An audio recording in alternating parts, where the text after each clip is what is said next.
Welcome to our CFAMC listening room. Our special guest today is Judith Markovich, and we look forward to what she is going to tell us about her career. She is a late bloomer, so to speak, and you're never too late to bloom. And, True. and so, having said that, Judith, take over. Hello. Oh, but before one, hello, John. Good to see you. John is on mute, so he is responding to us in a muted fashion.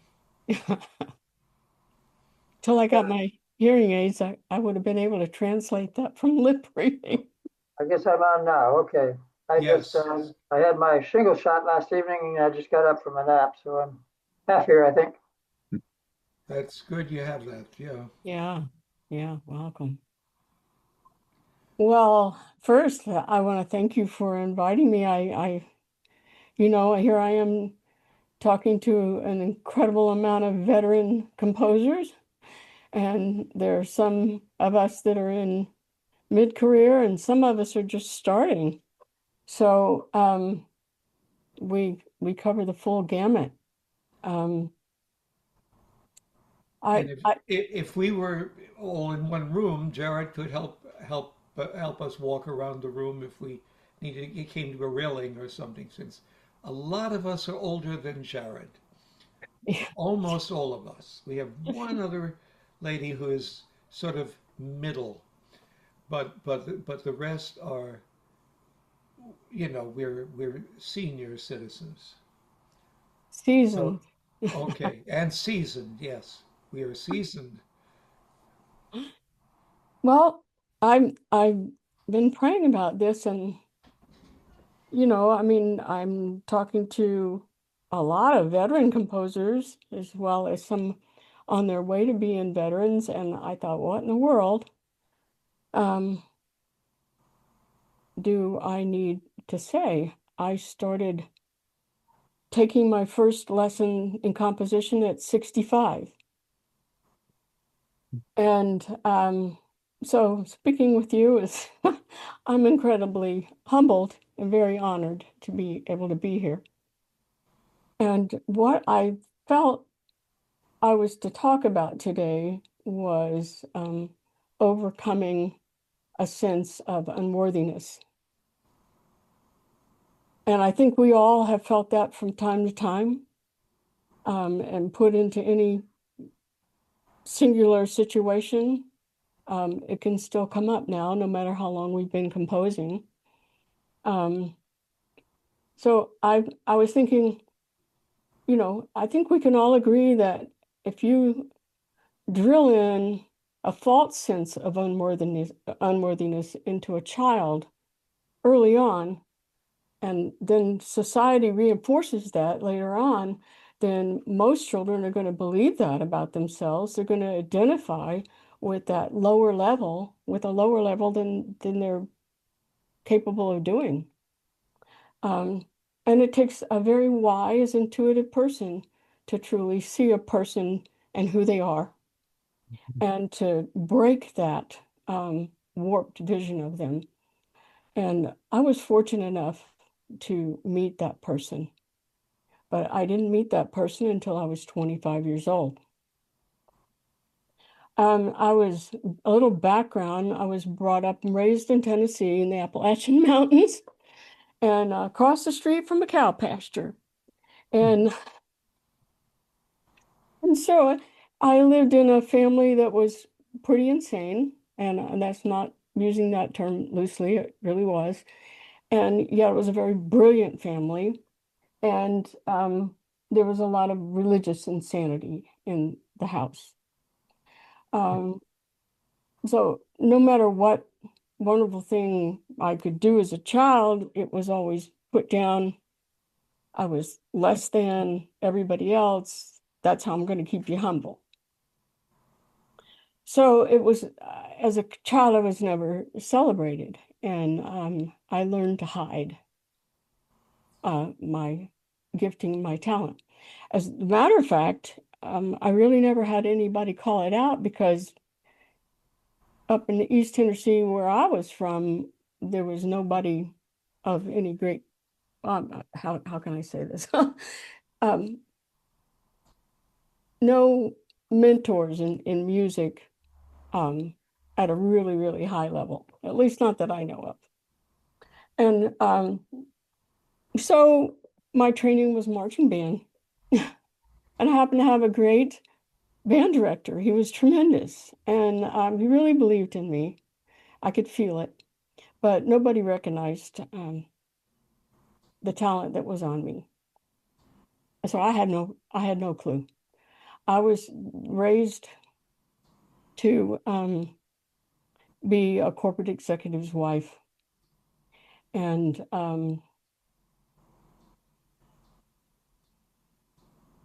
that was about it. That was what I was to grow up to be, to grow up, get married, be a wife and mom, and be a good hostess. And I know how to set the table right and iron the sheets and all that, so I'll leave out details. But during that time, I mean, I look back now, knowing God as I do now, I see where he was, but I didn't see it at that time. But I remember one time when I was 12 years old, I was out on the front lawn, and I mean, who thinks this? But I did. I thought, wonder what I'm going to be when I grow up. And I looked out to my future according to what I knew about myself, and I thought, well, I'll be pretty good at clarinet. And then this strange thought came to me. I mean, just seemed like out of nowhere, but we know better. And it was, yeah, it might be fun to be a composer.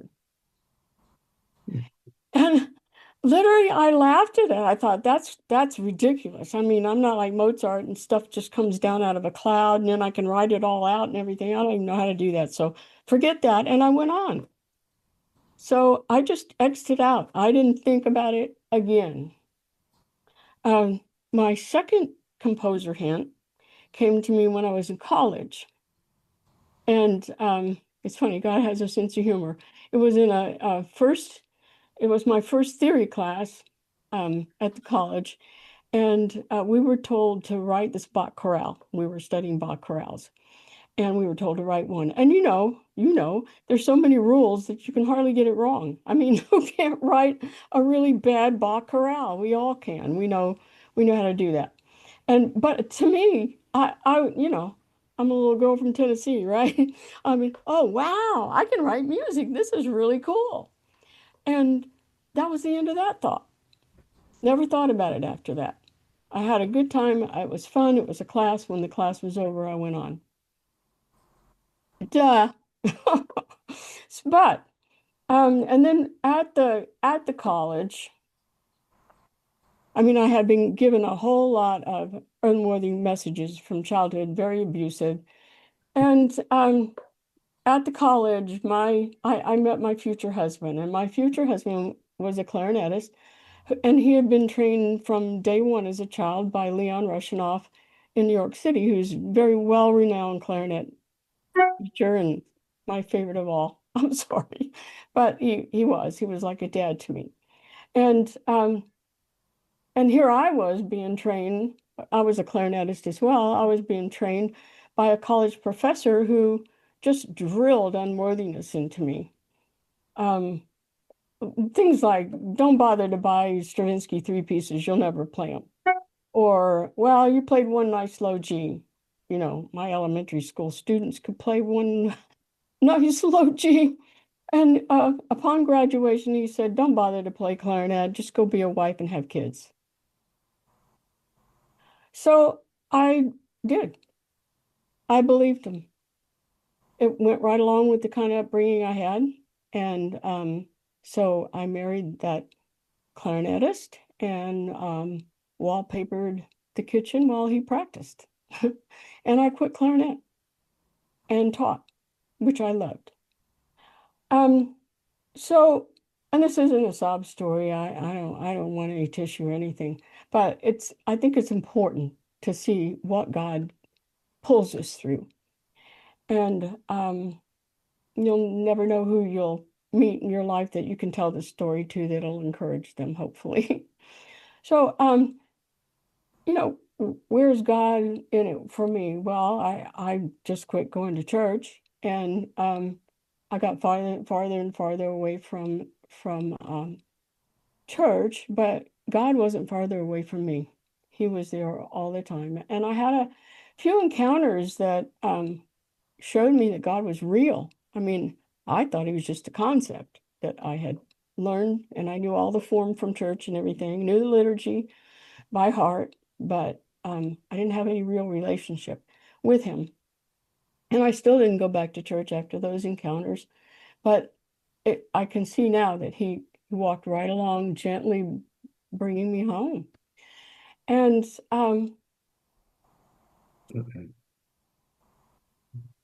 so you think, well, you know, how in the world was he going to get me from all of that nasty stuff in my past to becoming a professional clarinetist and then becoming a composer? And I'll go back to what I said in the beginning. It takes somebody who can really see you. And there was that one man, and that was Leon in my life. And I went to tagged along with my husband to the International Clarinet Clinic, and Leon followed me around almost like a puppy for a whole week, begging me to come play for him. And I refused, and I laughed at him. And I said, why would you ask me? I'm just a teacher. You know, I know who you are. You know who you are. Why are you asking me? I mean, he was a famous teacher. And he just kept asking and asking. The last day, I finally said, well, what do you think is any good about me that you'd want to even hear me come play for you? And he said, I listen to the answers you give me when I ask you questions at your husband's lesson. Now, here's a man who's never heard me play, of his caliber, and he's telling me I'm worthy to come play for him. And here's my teacher who heard me once a week for 4 years telling me to quit. I couldn't wrap my head around it. But I did go, and the short of the long of it is, after a lot of nurturing, killing all the negativity in my head, and telling me who I was because he saw it. He took me into Juilliard. And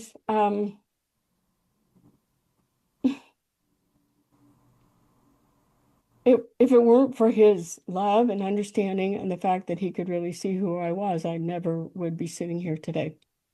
And that is the absolute truth. So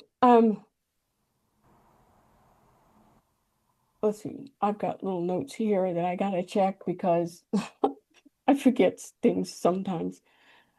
So again, where is God in all this? Well, during my time at Juilliard, actually it was my last year, and I was separated from my husband. I'll leave it there.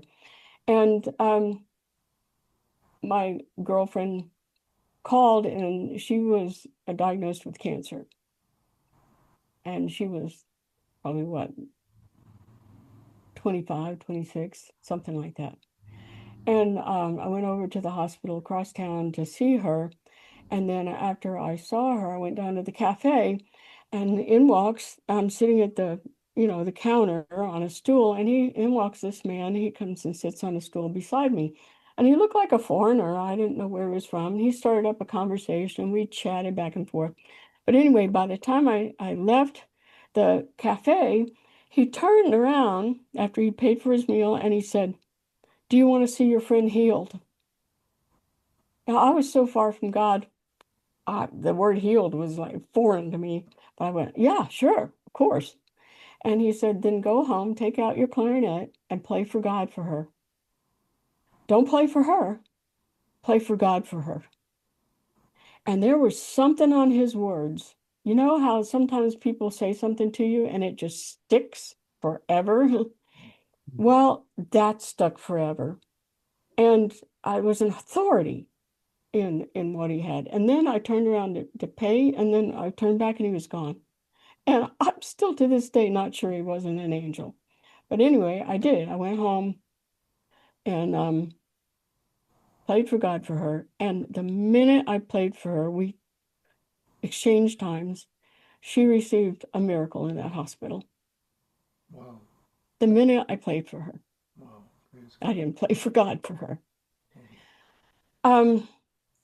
So there was a huge, huge hint for my purpose because even as performers, I was a performer then. It's very easy to just play for yourself and the fun of it and all of this and all the accolades. I never was into that because I was um,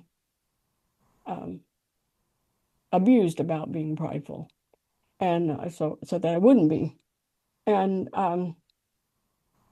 but that just put my view of life in a totally different direction. It's like I'm here to I'm playing for somebody else, not just for my own happiness, not just to play for a teacher or fulfill that orchestra part for a conductor.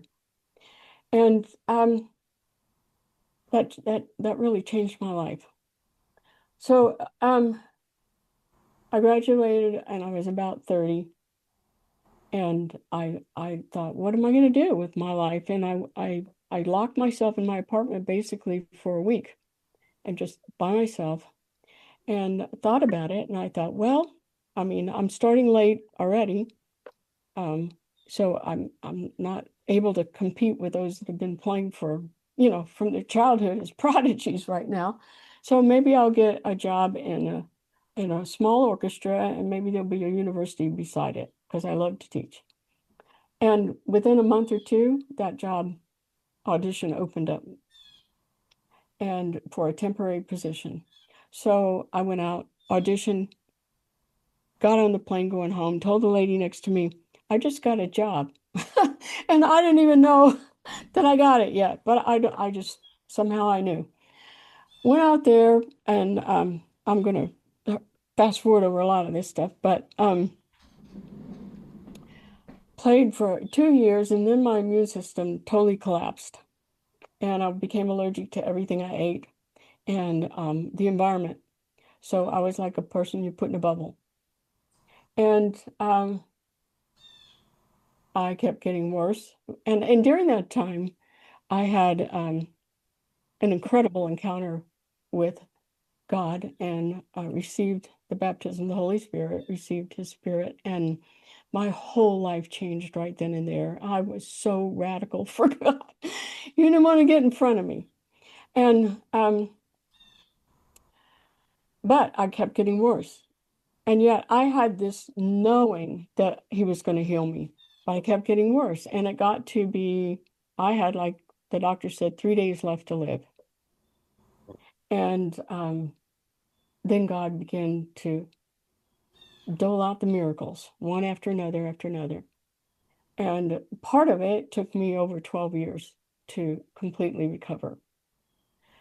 But I came out of it a totally different person and spent a lot of time reading the Bible all day for months and months and months. And then as I recovered and got stronger, I left classical music completely for over 30 years, actually, it turned out to be. And I was all into Christian worship and realized that I had to learn how to improvise. So I the Holy Spirit taught me how to improvise because there wasn't anybody in the church that was going to teach me. And this was a non-denominational church where they use a worship band. And then I was teaching at a small Christian school where I had to arrange everything. Now watch God, watch how He puts all this together because He knew when I was 12 years old I was going to be a composer. I didn't. But He sticks me in a church, a situation in a small Christian school where I had to arrange everything because what are you going to do with 4 trumpets, 1 flute, a clarinet, and 17 drummers? I mean, I'm making that up, but that's basically the idea of it.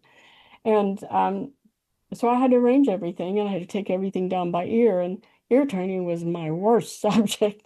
But I had to learn how to do it, and I got better and better. So I was being trained to do that. I had to arrange everything, which to me that wasn't being a composer. That was, something I learned how to do in school. And but and I would as I learned to improvise, um I would get these little fragments and I would write them down, throw them in a drawer, and walk on. I mean, what am I going to do with those? And little tunes. But then, um, let's see, hang on, let me make sure I'm covering what I want to.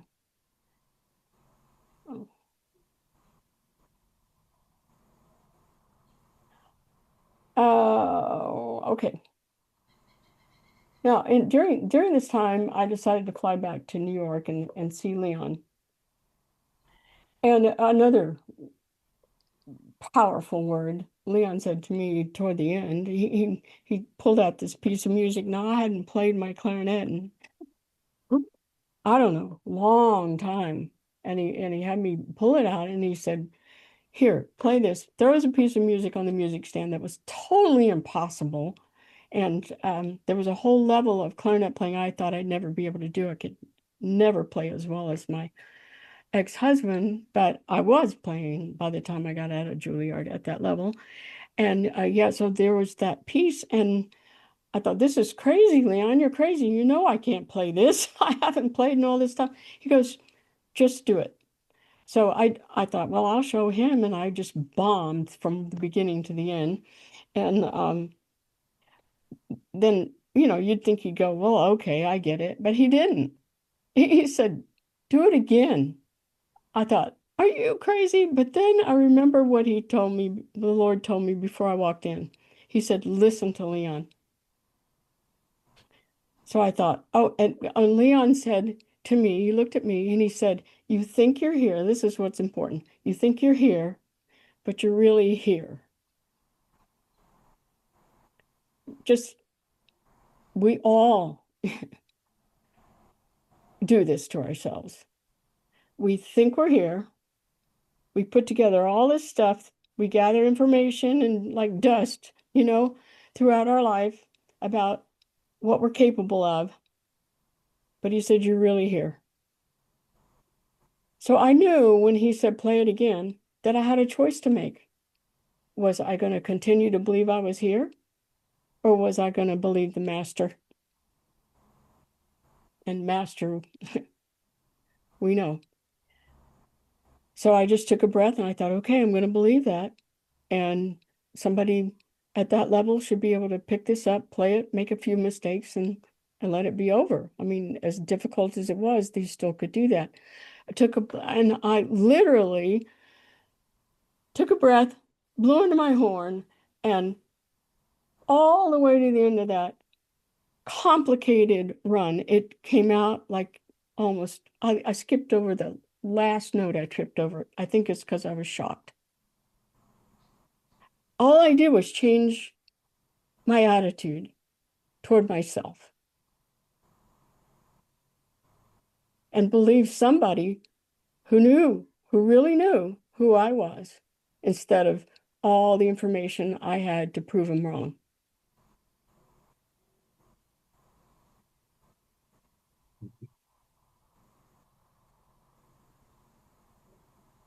Okay. I remarried, and this incredible man came with 3 sons. So my life changed once more. And then I decided to get an associate's in theology. And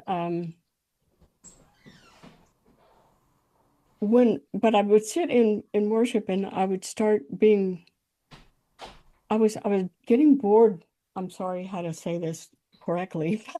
With some of the more contemporary songs that were coming out, the verses were just kind of, for me, I don't know, they missed something. And I was also getting tired of a rock progression, but I didn't know what else to do. And I thought, wow, I mean, even I could go analyze a Bach. Maybe I could pull in some chords like that and make something a little bit more interesting. And so I decided to do that. I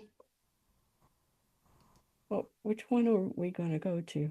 Oh, okay. So I decided to do that. I went home. I took out my mom's favorite Bach piece, was the double violin concerto, which is gorgeous, the slow movement of it. And I thought, okay, and Bill, if you can get that ready.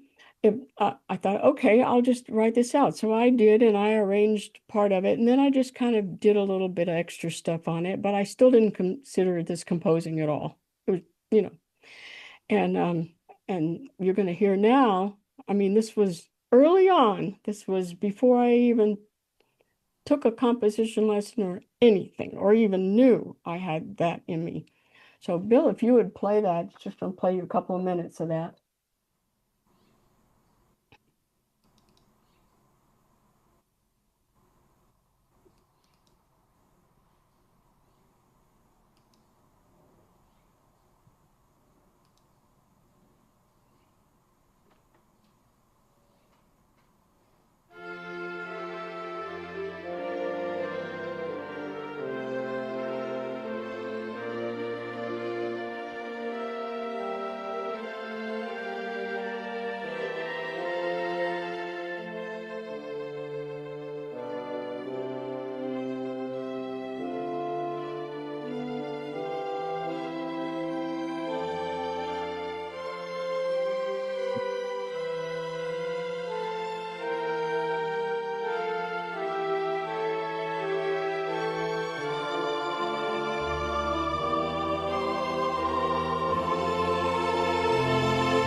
No, I did take that piece up. How did that get so big? Oh, I gotta shrink here. Oh, all right. There you go. All right. I did. Let's see if I can bring it back down. Um, I did take that to, once I found a composition teacher, I did take that to him and he helped me polish it up. But that was my first idea, my, you know, first go at it. Um, then, I was doing, from time to time, I would pick up my clarinet at home and just kind of play, improvise a little bit. And one day, this fragment came to me, and I couldn't get it out of my head. And then I kept hearing in my head, write it down, write it down. I thought, nah, I'm not going to do that. What is it? Why? You know? And it kept coming and coming. So I did. I wrote it down. And then I started playing with it a little bit. And I thought, well, I don't know how to compose, but it would be fun. I put it on a woodwind quintet score and just kind of copied and pasted a whole lot. And I thought, whoa, that's kind of fun. And yeah, I didn't know whether it was worth anything. So, but I wanted to find some kind of teacher that could help me, play with it some more and develop it a little bit just for fun. And I didn't find that in Kansas City where I was at that time, but we moved to Nashville and I was in a worship group that, and a pianist came in to sub for the pianist, and it turned out to be David McKay, who teaches composition and theory and technology at Belmont University. And he was the pianist. And he and I didn't know that, but we sat down and started talking, exchanging ideas. I told him I had a little piece that I'd like to bring in and see if, I could just play with it. And he goes, sure. So I took it in, played it for him. He heard a couple of other little things I'd scratched out. And he turned to me and he said, you don't know you're a composer?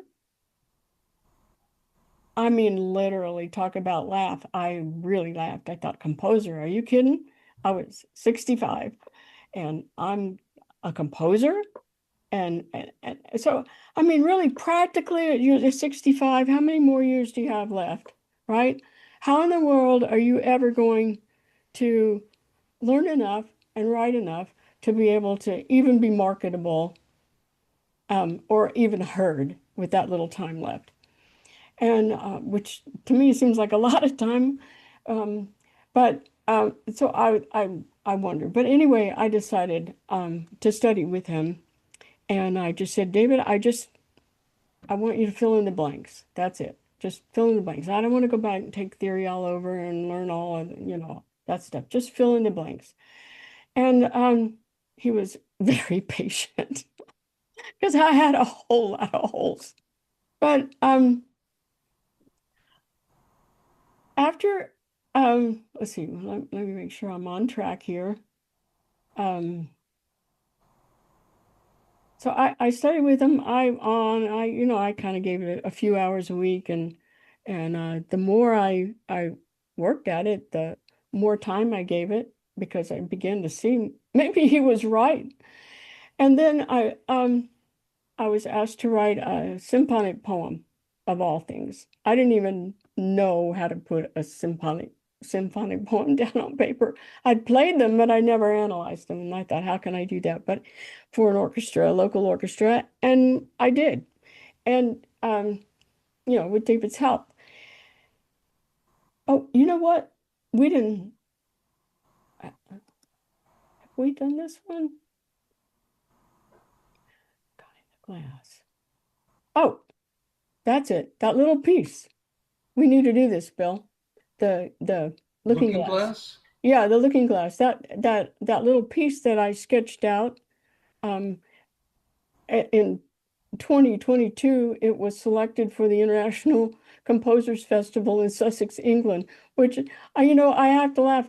God is so, I mean, how could that be? Only God could do something like that. Take that little thing and then put it there. But anyway, this is the um, first movement of the piece. It's not that long, but here we go.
thank you. Would you guys like to ask questions or? I have one. All I right, I, I'm trying to find you I here. enjoyed it very much, Judith, and it was really catchy. And as one of the posters said, it was fun. And so I like the vivacious spirit of the piece and the fact that you varied your textures and kept the interest level sustained through that means and others. But I do have a question, and that is, why, a la John Cage of his 433, did you have a C trumpet part at the bottom where he never played? Well, um, this was spread out over a score. There is a C trumpet, and then I add timpani and I add percussion later on each movement. So this, you know how on the first page of a score you list all the instruments and that are gonna Uh, come. So that's So why. it wasn't in that movement, the trumpet. No, It would be later another movement. Yeah. right. yeah, usually if there's an entire movement where an instrument doesn't play, they won't put it on, the Well, lecturer wouldn't put it on the first page even. you're right, and I probably ought to go back and look at that. Thank you. At any rate, it was a great piece. Thank you so much. That was my little attempt at um that's the piece I dragged into David's studio. And he's a great teacher, you know. Anybody else?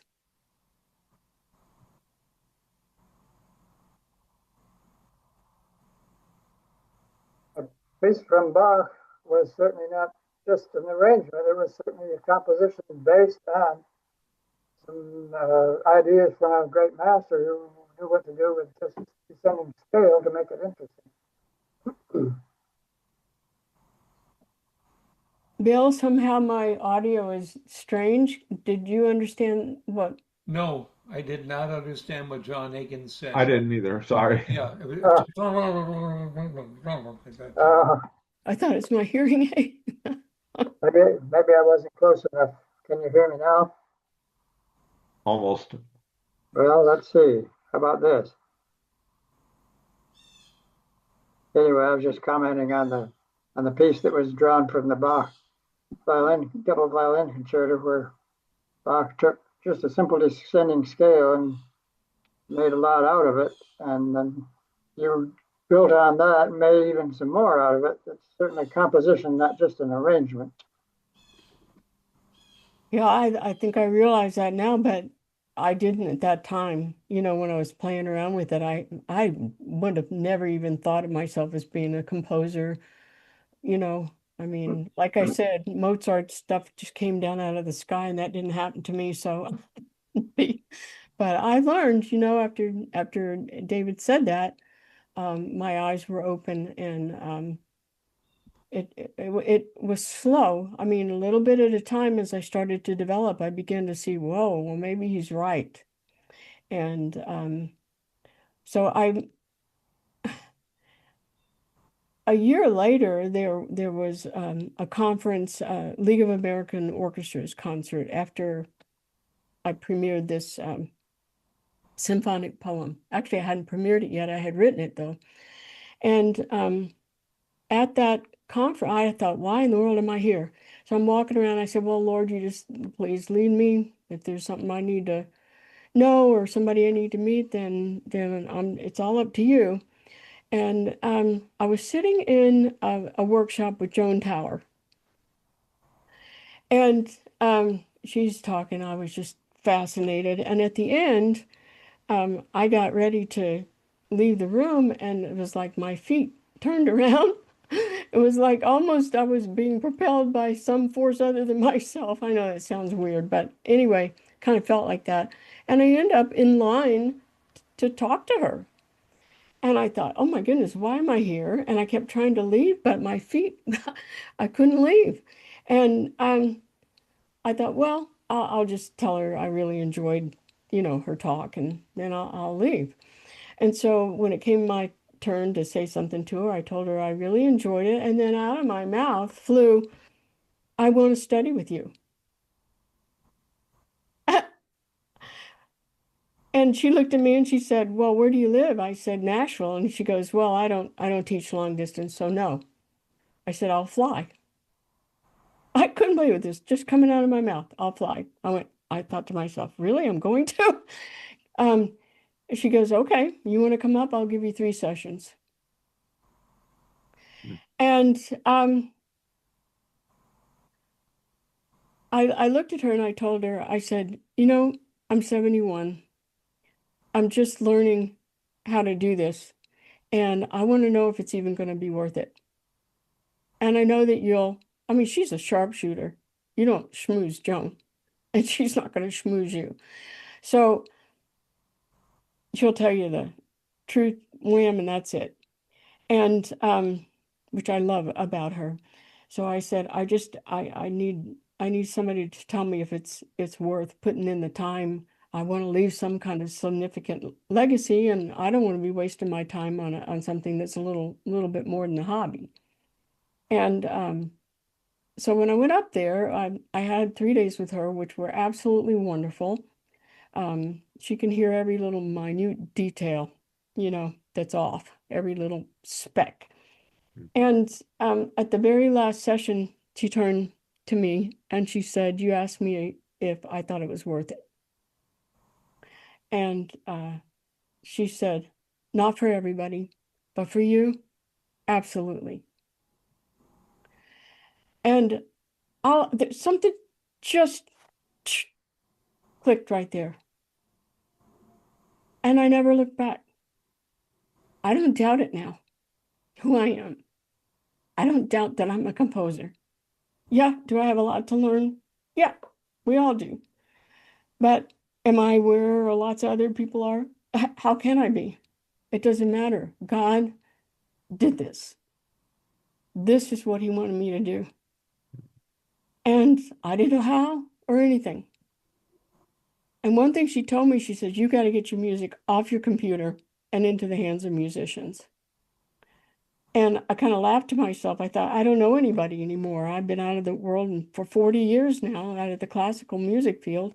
I don't even know anybody anymore. But then I know from my training with the Lord, just to say, "Well, Lord, she's the authority you put over me. You're telling me, she's telling me to find people to play my music, then I'm just dumping this in your lap," basically. And it was absolutely amazing what he began to do after that. And one thing she said that she did with her new students was that she always had them write a piece without a meter and a solo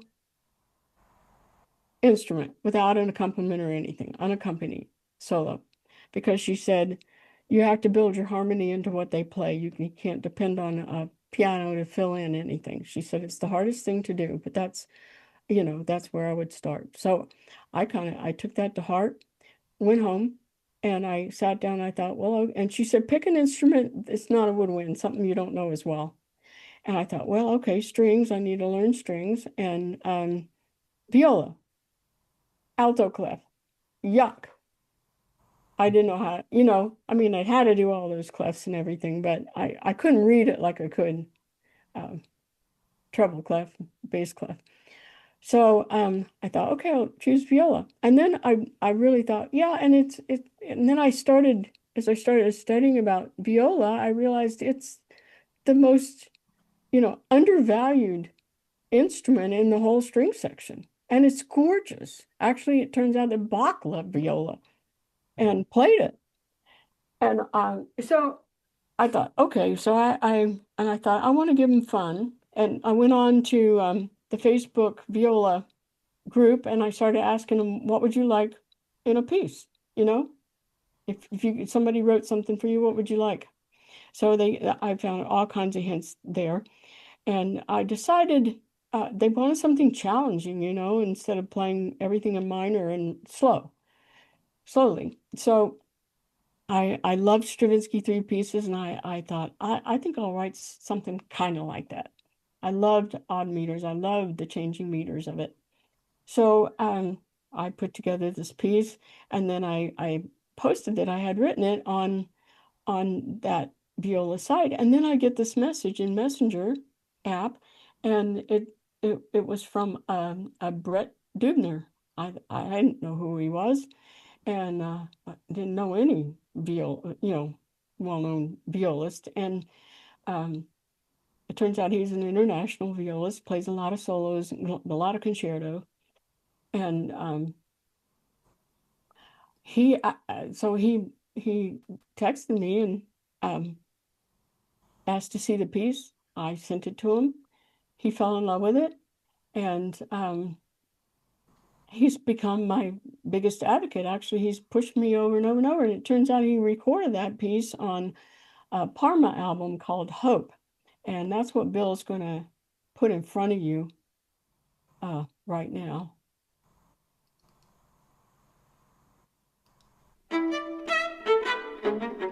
Third movement.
Anybody like to ask a question?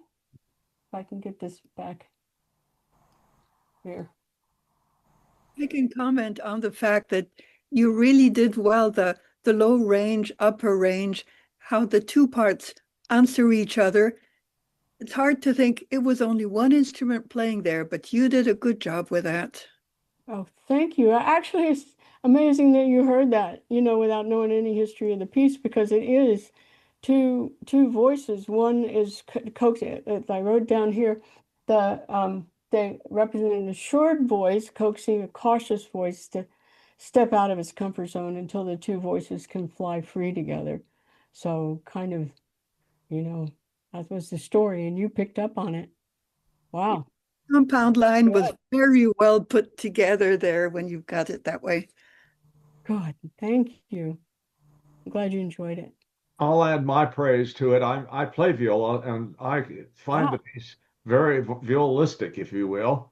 It has great energy in it. It has exploration, as Lydia said, of the range of the instrument. Yeah, I would be interested in hearing the entire um, piece. So if you could maybe send a link to the name of the CD or the information about how it might be gone. I sort of collect recordings of all of our CFAMC members, and I would like to pick up a copy of that CD for my music collection. So if you could send that information out, maybe others would like to have a copy too. All right, I'm typing it into chat now. The album's called Hope, and it's Brett Dubner. I'm not I'll make a sure. note of it here too. It's on Parma label. It's on a Parma label, Hope album, Brett, and it's called the album's called Hope. What is it? Let's see, works for solo viola, maybe something Is like it that. available as a physical CD or only as a download? I think so. He was also going to put out a vinyl, but I don't think that ever happened. But I think it's on Apple or I'm not sure. Maybe on I'll his look around it. website. I'll look around for it. Okay, there's the album cover right there. Brett Deubner. Okay. Brett Dubner. Right. Dubner. Okay. I Uh-huh. Germanized the pronunciation there. It took me a while to get it too. So yeah, well, Since we're looking at this, could you explain this? yeah, well, this was the sketch that came to me in a dream about this Before you wrote it. before I wrote it, and that's what happened.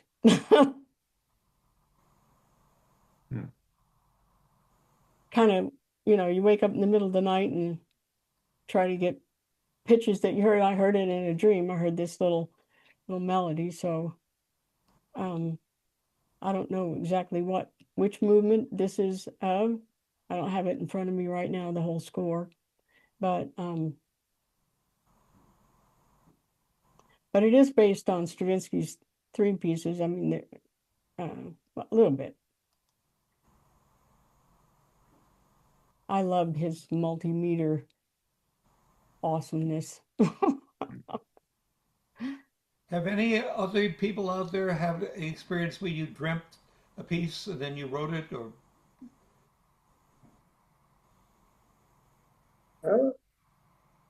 Does trying to go to sleep and then getting an idea that keeps you awake count?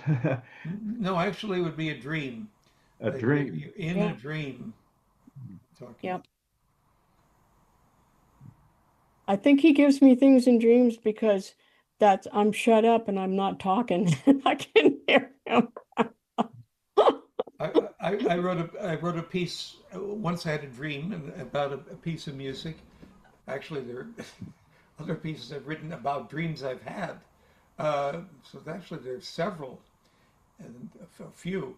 But one was I dreamt I wrote had an idea for a piece of music and the structure of it, and then I woke up and I thought, oh, what did I dream? Oh, and then I recalled what I dreamt, and it was to be about the word one. And so I'm not going to play a piece of mine right now, but I wrote that piece, and then I sent about four pieces to different publishers, and the only one that was taken was that piece. It was a piece, a choral piece, you would call it, I guess, more commercial. And of course, all kinds of music are valid. And the kind of music we do, very few people listen to. Okay, we do not have, and you were naming musicians, famous teachers, saying I never heard of him, which doesn't mean person doesn't have value. It means I don't know of Yeah. that person. Yeah. So we sometimes we are in awe of people's reputations, and Jesus, of course, made himself of no reputation. So he's a good Exactly. example of working with that in mind. How you work though when you do that at the same, how you remain not interested in yourself and yet you create and work on things. That is still a dichotomy I haven't mastered yet. But God keeps working, and we're never too late to learn. Yeah. Now, so can we go on to the next piece, Sure. which Um, is Well, can I just yes, you prepare you certainly just a can. little bit about it? Brett became my strongest advocate, and he loves supporting new composers and women composers because we know the history of hiding women composers. But he said, okay, now I want you to write me a sonata that you can turn into a concerto. And I thought, are you kidding me? I mean, I'd played tons of sonatas, but I had never, again, studied form, didn't know anything about that. So I had to get online. And I said, well, okay, I'll try. And so I wrote the sonata, and then his accompanist, Alison Brewster Franzetti, who was just absolutely amazing. Um, when I would send them, the drafts, she would say, well, you can't do this here and you can do that there and blah, blah, blah. And the two of them, worked with me on it. Brett was so great and patient, you know, you can do this on viola, you can't do this on viola. He really helped me learn viola. Allison helped me learn piano because I didn't, you know either very well. And so I did write that, and I called it Cornerstone. And several reasons, because the Cornerstone was rejected. And so that's kind of what, you know, viola has been. And real quickly, if I can, I wrote a little poem about this piece. It's called The Bully and the Cornerstone. Do we have time for me to read it, or do you want to go on and Go just right ahead and read it. Okay. It's a discarded but destined stone lay on the scorched earth, made for a sure foundation. A building formed to its angles, sure of its true worth, would have stood as a mighty creation. A bully had tossed out this stone, which made him stumble and grumble. He turned and chiseled and sang with the gang, but soon their building rumbled. He gasped, and then it crumbled, collapsed in the dust with a bang. He cried out, "Master Builder, please have mercy on us.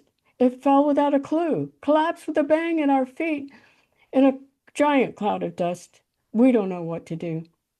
The master's fiery eyes danced slowly from stone to stone in search of the very best. The very stone they'd rejected, he stooped, picked up, and chose. This will be the cornerstone above the rest. Love for the poor, disheartened, love for the down and rejected, love for those not esteemed, love for the seniors discarded, love for the children neglected, love that cannot be achieved. Love, this fiery love, is the cornerstone, the chief cornerstone. Unconditional love over which the bully stumbled alone delights our soul. Good poet too. Now, this will be the last movement. This is the triangle.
Very artful transition between the main sections. It reminds me of Prokofiev actually in his Fifth Symphony of the Scherzo, especially the return to the main theme.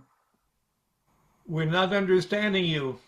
It Okay, sounded like you liked it, but yeah, I did. Let me get close and see if you can hear. I said it reminded me of Prokofiev's Fifth Symphony, the Scherzo movement, with a very artful transitions between themes.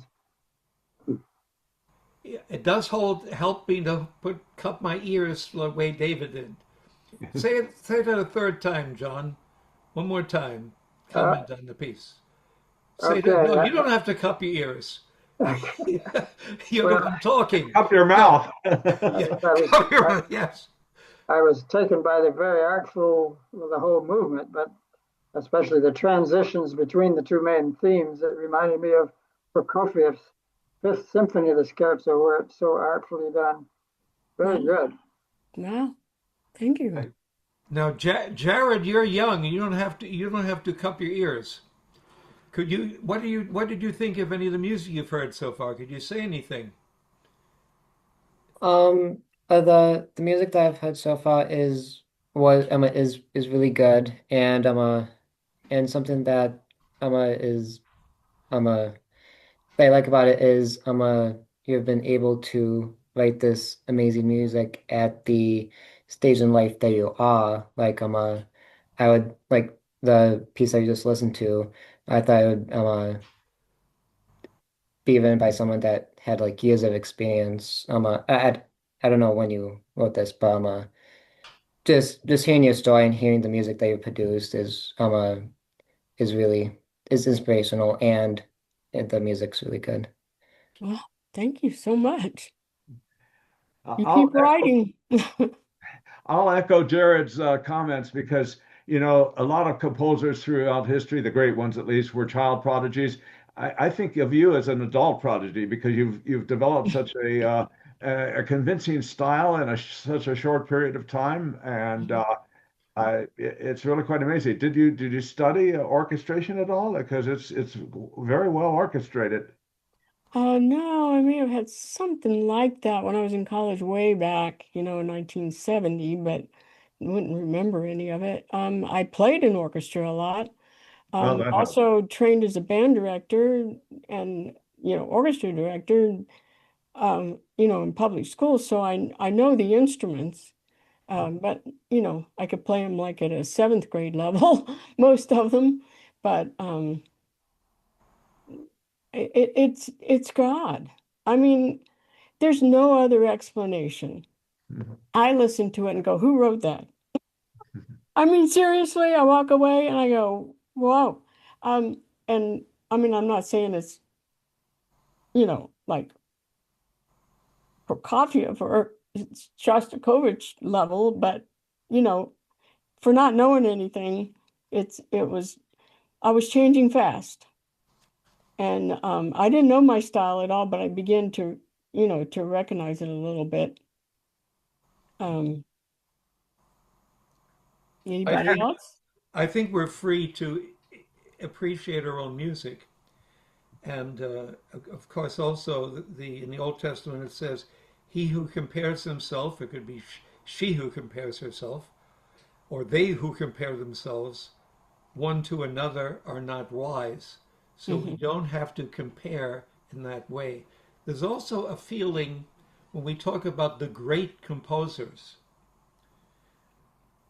in heaven, will we still address composers as great composers? Because God is the source. And another, what is the estimated population of the world now? 8 billion, I think it is. Is that maybe the correct number? With 8 billion people in the world, we're, you know, to be famous is not, is an improbable thing in our field. To be, comparatively speaking, it's a small number. But being famous, being rich, having pleasure, or having power, those are the four things that Thomas Aquinas listed as the particular besettings, sins of humanity. And Yeah. it's true. Well, actually, I never cared about any of that stuff. But I think the thing that helped me the most, because I think we all from time to time compare ourselves, but the thing that helped me No most kidding. was the parable of the talents. You know, he gave some 10, some 5, some 1. But was he concerned with how many talents you had? No. What he was concerned with was how you invested them. And what God has just been showing me, I want you to do this for those who are in need, to serve the poor and the needy. That's it. That's to be your heart. And that is what I focus on. I want everything to have a message. I want it to point to God, and I want it to somehow help or inspire or heal, deliver people, however it's used. That if it's okay, I'd like to just kind of talk a little bit about what's coming up because it'll segue in there unless somebody else has questions or wants to say something. Go ahead. Okay. Um, just like with Brett, um, and oh, by the way, that Hope album is on YouTube. Just look up Brett Dubner, but make sure you get the one that has a picture of the Hope album because he's played that a couple other times before that, and they're, you know, they're not the polished recording. Um, But anyway, after that, just like Brett messaged me out of nowhere, I got another message from a Facebook Messenger, and it was Amardo Dubois. He was a young man. He was from Brazil, and he was living in Memphis at the time. And what a story he has! All that he's walked through, and a fabulous violist. I mean, just a fabulous violist. And he wanted me to write a solo piece for him. And so it was you know, I thought, well, okay. And we talked a lot about the kind of thing he'd like, and then I just had to put all of that aside and just be me.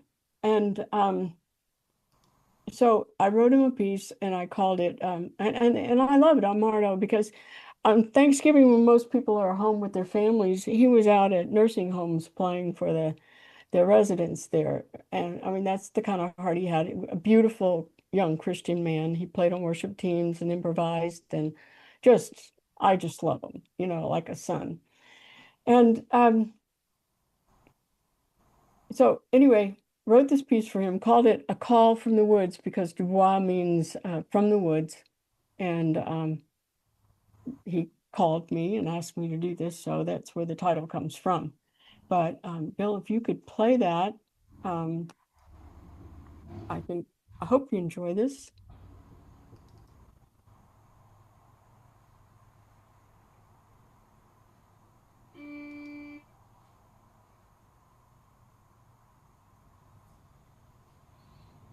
This is on YouTube, by the way, and it's also on Apple Music.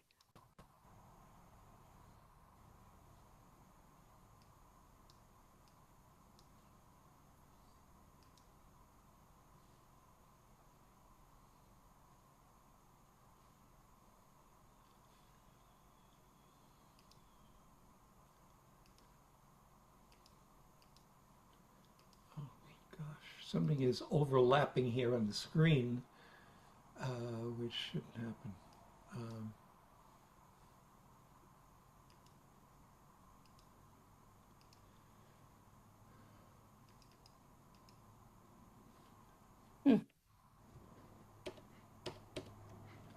Let me stop sharing and try again. Maybe that'll help.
Wow. He's amazing. Lydia, I'm sorry, Judith. Yes. Um, I know several top violists, one who was the former principal of the Philharmonia Orchestra in London. Hmm. And if you would like to send me links to these pieces, I'll give you my email, which is just davidecanfield@gmail. I will put you in touch with them, or I will tell them about you, and I'll have your email. But I believe they would be interested in playing one or more of these works. That last one was just a tour de force. Wow. I would really appreciate that. Yeah, well, the thing is with the last one, if you noticed,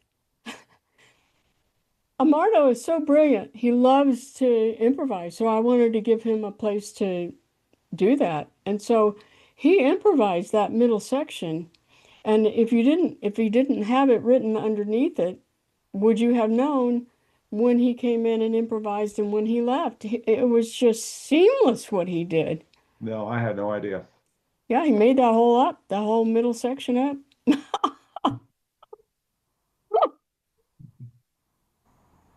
Thank you, David. It's the highest compliment. I appreciate That, that. yeah, that music could really resonate in the viola world. Thank you. And it's an interesting dichotomy that a solo instrument can be so powerful.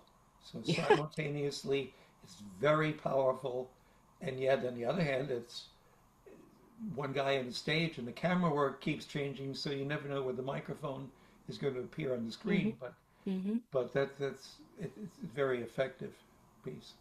Yeah, he said he imagined at the beginning a walk through the woods and all the things that were going on, and you know, that middle section was like Memphis. He lived in Memphis then, so I threw that in. Not that I knew what I was going to be doing or how to do it, but he just brilliant. He was just brilliant. Love that guy. Hmm. Please pray for him. Seriously, if the Lord puts it on your heart, please pray for him. I think he has a great future, but it's really hard for him um, trying to make a living right now, support a family, and but anyway, I'll keep that there. Want to go on? Yes, so now we're going to hear I don't pronounce French well, pièce de résistance. Is that Yeah, hopefully. Yeah, after this I got another message in Messenger, and it was a harpist who wanted me to write for viola and harp, and it turns out that the yeah, viola person that played it was Pierre-Henri Zareb, who teaches at the Paris Conservatory. And I mean, I tell you this because how can somebody with my, you know, experience right for somebody, you know, but God, I keep wanting to bring that home, that God can do in us what we can't do ourselves. And Amen. it's just phenomenal. So I wrote a piece for them, a duo for their album, and that is on, I think it's on Apple. It's on Amazon. It's called When Words Fail, for harp and viola. The Rachel Talentman is a harpist from Tel Aviv, and she was actually going into a bomb shelter when I was driving up to Cleveland to do this next piece. So it's been a lot of history there. But I wrote the piece based on a poem that was carved on a wall in a California insane asylum, and I carry that little poem around with me for 2 years before I knew where it was going to go. And there were so many touches from God putting this whole thing together. It was amazing. And then after that, I get a call from my good friend Franklin Cohen. Again, and Frank played principal in the Cleveland Orchestra on clarinet. And he said, I got a call from David Stern. Now, David Stern was who we all just like went gaga over when I was at Juilliard. He was the talk of the town, winning competitions and everything. And at the same time, he was going to Yale, getting his degree in biology. And so the guy was brilliant. And but I had never met him. I just knew about him. And fast forward, 30, 40 years now, he called Frank, and it turns out that David lost his son to suicide about 6 years before.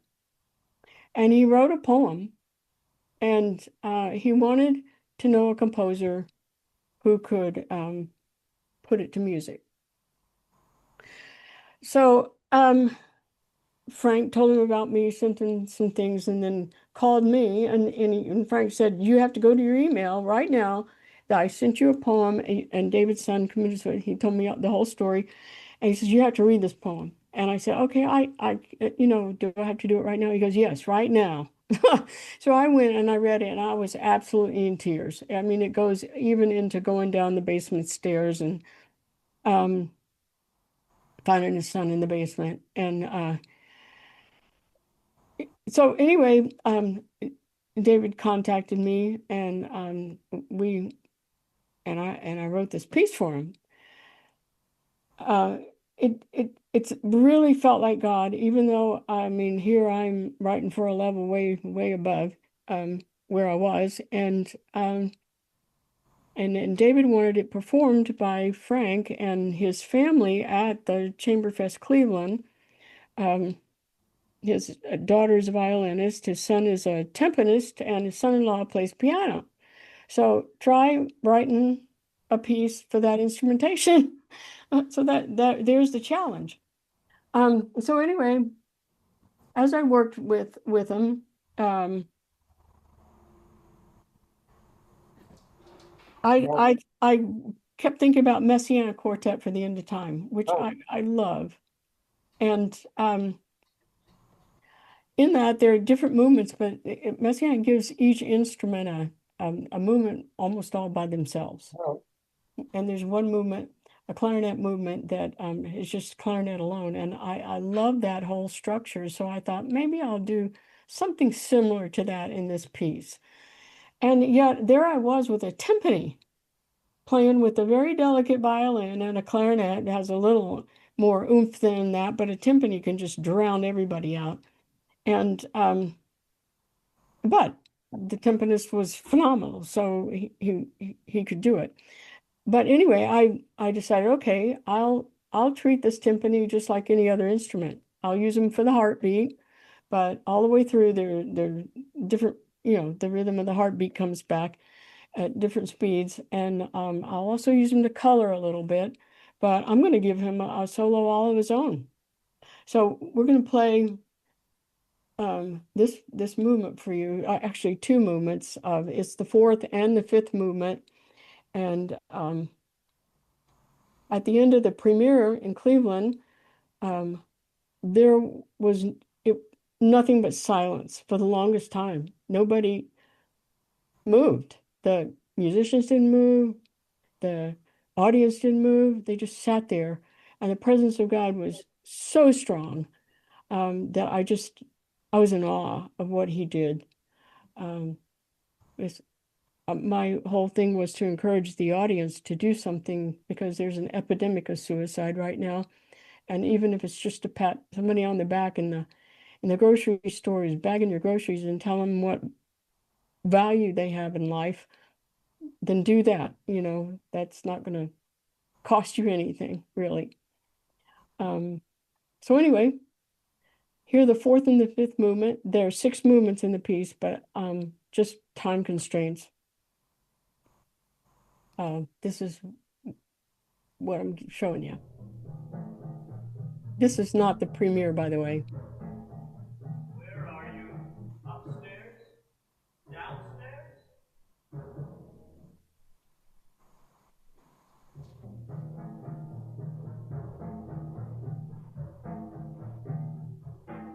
Upstairs? Downstairs?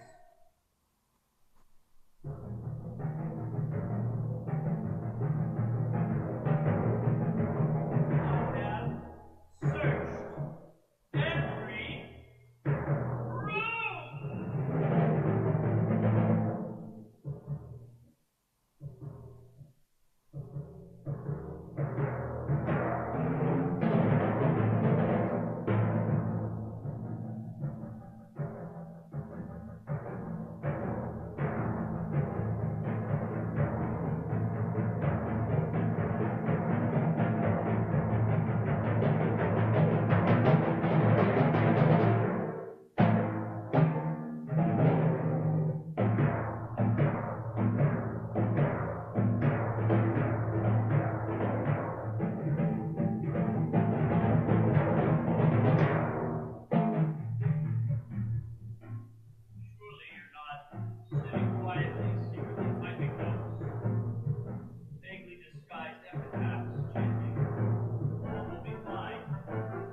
could we know? How could we know?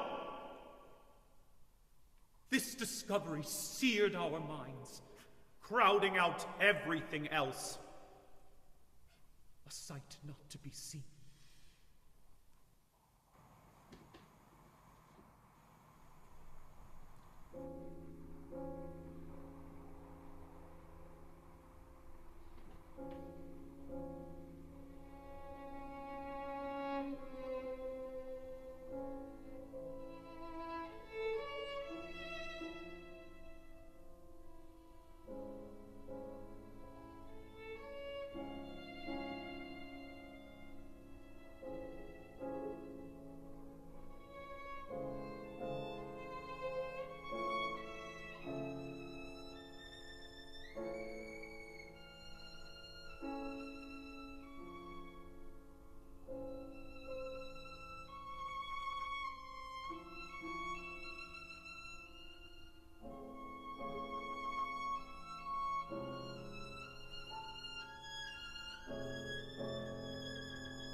It's never too late.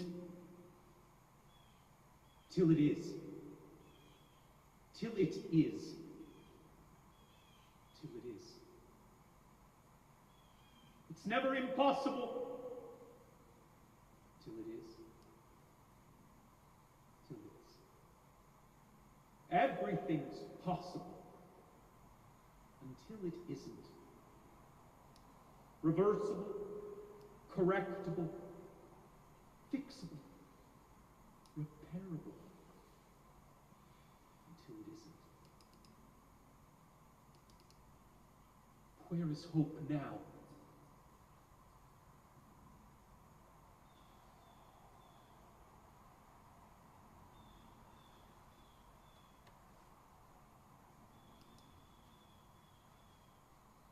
Heartbreaking. It was. I cried a lot. And part of the challenge was to take David's brilliant poem. He's so smart. He has all these incredibly huge words and try to put words, write lyrics that would say the same thing, but easy enough to grasp as the music was going by. Um, but yeah, you think about what he went through. It's unthinkable, like he said. And it's very common, and you hear it in the news with some people who have killed other people and then kill themselves. But that's a different thing. And then also, yesterday, our godson, who is 21, whose name is Vincent Valuri, his funeral took place, and he was studying to be a chaplain, and was very in the right place in relationship to God, very much. But he went out for a motorcycle ride, and he was killed, and so that whole career has been interrupted, at least on earth, but not in heaven. But it can't be real. Those words. That was when we heard this. It went on for days. Like, no, that it can't. He's alive. He can't be. He can't be dead because he's young and it's sudden. Yeah, his son Alan was 23. Judith, I have to say that was a most powerful and moving piece or excerpt of a piece that I've heard in a long time. And as someone who lost a friend of 40 years or more to suicide, it brought back a lot of powerful and emotional memories to me just listening to that portion of it. Yeah. And I met afterwards, I met women, I met two women who said that each of them had separately gone to funerals that day of people who had committed suicide, either in their family or friends. And I don't know how many other people in the audience, but you know, I just give God all the glory, and I want him to get all the glory because, you know, he deserves it. If you could send me a link to the entire performance of that work, I would appreciate having that along with the viola pieces. Okay, well, they're still working on that was a Boston recording that they did before the premiere, just so that David could hear the whole piece. And Boston University, let me give them credit, and their friends, some of their friends, they were Boston University faculty. And so let me make a note. My son, the audio from the premiere is video is outstanding, and they're still finishing up the final tweaks. They should have it out. They at least last I heard was in October. Okay, well, whenever it's So it available. should be on YouTube, you know, then. And yes, I've got a note to send it to you. And if I I'd forget, love to see it, give yes. me a knock at the door and I'll try not to forget. But you know, yeah, It's a at 77, challenge I for my do. brain to remember, but Yeah, I will. I've got a note. Thank you.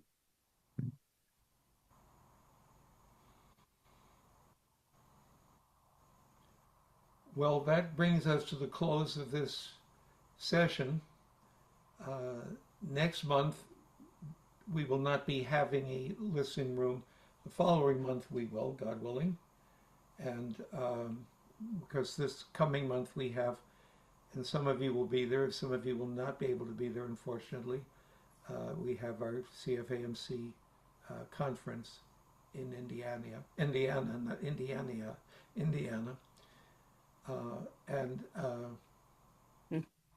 and I wonder if I could ask Judith to close us with prayer.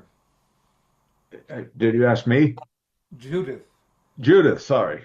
yeah, you're yes, you're David. Yes. my hearing aids aren't always catching it. Oh, right. I'm sorry. Yes. Gosh. That's okay. They called me John when I was growing up, so I had a paper out, and the only way I could get it was to be John. They wouldn't give it to girls. So, okay. Lord Jesus,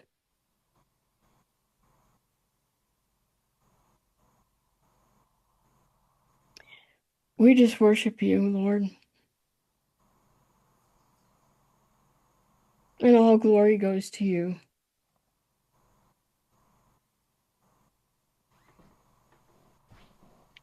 Thank you for bringing us together. Thank you for creating this group. Thank you for connecting each of us so that we can support and honor and respect each other. Thank you for a safe place to just be ourselves. And I ask that for every composer here or any composers that listen in the future, that you would pour out your spirit on them, increase the creativity and any knowledge that they need. And I ask that you would send opportunities to bring your music to people who really need to hear it.